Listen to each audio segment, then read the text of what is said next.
प्रेम से बोलेंगे जय माता की। दोस्तों कैसे हैं आप? मैं दीपा लखनऊ से, स्वागत है आपका अपने यूट्यूब चैनल दीपा लखनऊ में।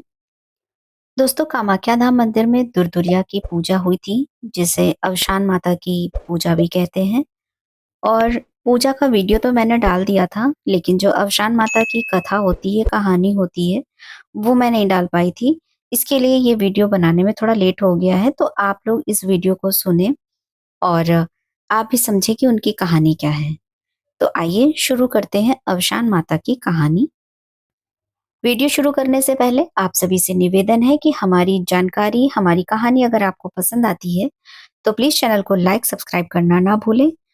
और कहानी अगर सुन रहे हैं तो इस कहानी को पूरा सुने। माँ का आशीर्वाद आप सभी पर बना रहे। तो चलिए सुनते हैं माता की कहानी।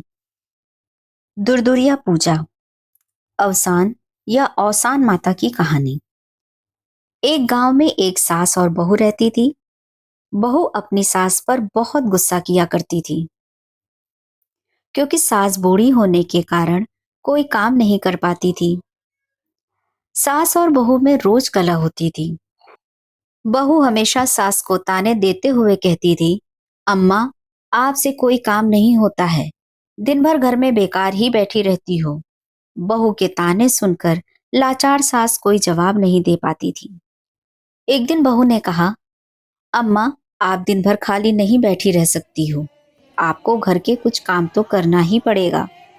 सास ने कहा, बहू, इस उम्र में मैं क्या काम करूंगी और कहाँ काम के लिए जाऊंगी?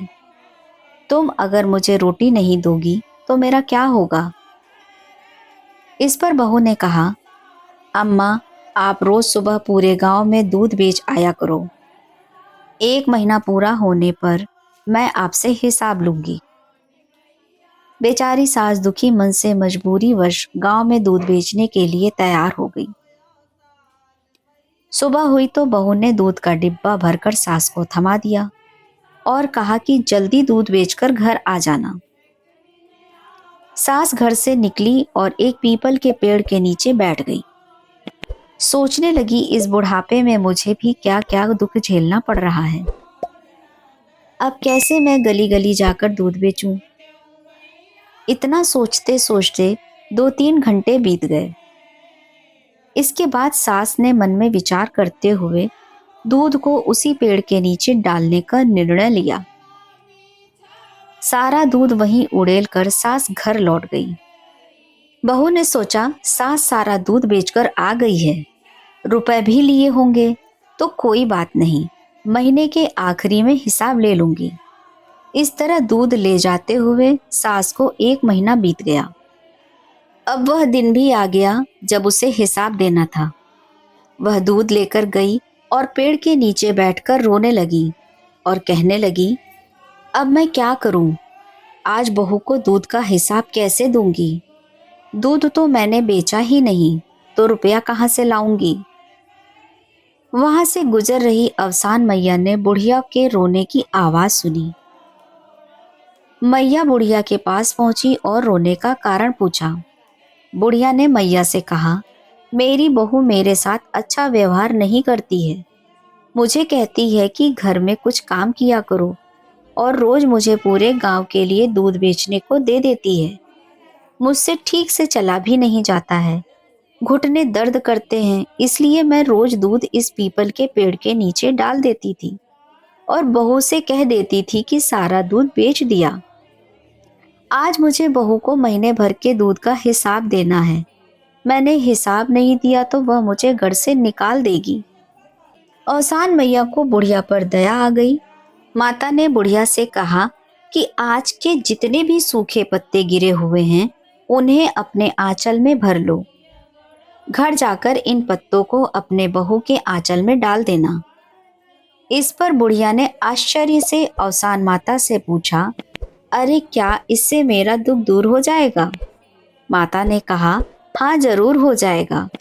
और जब दुख दूर हो जाए तो औसान माता की पूजा करना मत भूलना।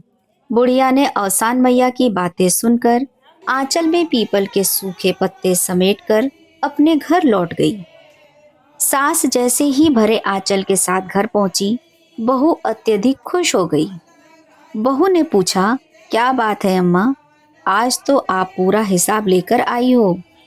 बहुत सारा पैसा रुपया मिला है आपको। सास बोली, हाँ बेटा, ऐसा ही समझो।